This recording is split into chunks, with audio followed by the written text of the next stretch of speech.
Hi అండి. నమస్తే. Welcome back to Ruchika's kitchen. ఈరోజు వీడియోలో అప్పటికప్పుడు చేసుకునే పండు మిర్చి టొమాటో రోటి పచ్చడి ఏ విధంగా తయారు చేయాలో చూపించబోతున్నానండి. దీన్ని చాలా తక్కువ ఇంగ్రీడియంట్స్తో ఈజీగా అలాగే ఫాస్ట్గా తయారు చేసుకోవచ్చు. దీన్ని కానీ వేడి వేడి అన్నంలోకి నెయ్యి వేసుకొని కానీ తిన్నామంటే చాలా రుచిగా ఉంటుంది. సో ఇక లేట్ చేయకుండా ఎలా తయారు చేయాలో ఇప్పుడు చూసేద్దాం.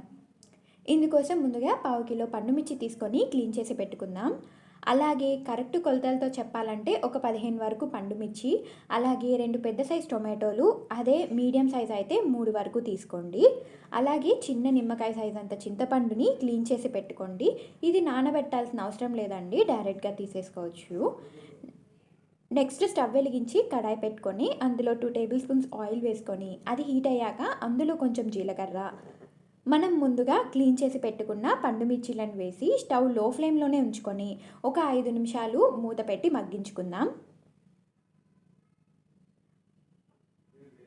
ఒక 5 నిమిషాల తర్వాత ఒకసారి కలుపుకొని అందులో మనం తీసుకున్న టొమాటోలను పెద్ద సైజు ముక్కలుగా కట్ చేసి వేసుకొని మళ్ళీ లో ఫ్లేమ్లోనే మూత పెట్టి మగ్గించుకుందాం. మధ్య మధ్యలో కలుపుకుంటూ ఈ టొమాటోలు సాఫ్ట్ అయ్యే వరకు మగ్గించుకుందాం.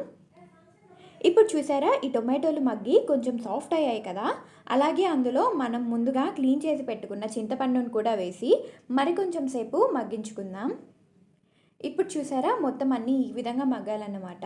ఇలా మగ్గిన తర్వాత స్టవ్ ఆపేస్తే సరిపోతుంది.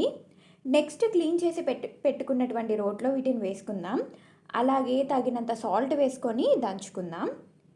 ఇలా దంచలేని వాళ్ళు మిక్సీలో మెత్తగా వేయకుండా పల్స్లో వేసుకున్నా సరిపోతుంది. కానీ రోట్లో దంచితే ఈ పచ్చడి చాలా చాలా రుచిగా చాలా బాగుంటుంది. నెక్స్ట్ ఈ విధంగా మెదిగిన తర్వాత అందులో 2 నుండి 3 వెల్లుల్లి రెబ్బలు, అలాగే కొన్ని ఆనియన్ ముక్కలు వేసి దంచుకుంటే మన పండు మిర్చి టొమాటో పచ్చడి రెడీ. ఒకసారి మీరు కూడా ఇలా చేశారంటే మీకు తప్పకుండా నచ్చుతుంది. ఈ వీడియో మీకు నచ్చితే లైక్ చేసి షేర్ చేయండి. ఇంకా ఇలాంటి మరిన్ని రెసిపీస్ కోసం మా ఛానల్ని సబ్స్క్రైబ్ చేసుకోండి. మా ఛానల్లో ఇంకా కొన్ని రోటి పచ్చళ్ళు ఉన్నాయి, కావాలంటే లింక్ డిస్క్రిప్షన్లో ఇస్తాను, ఒకసారి చెక్ చేయండి. Thank you so much for watching.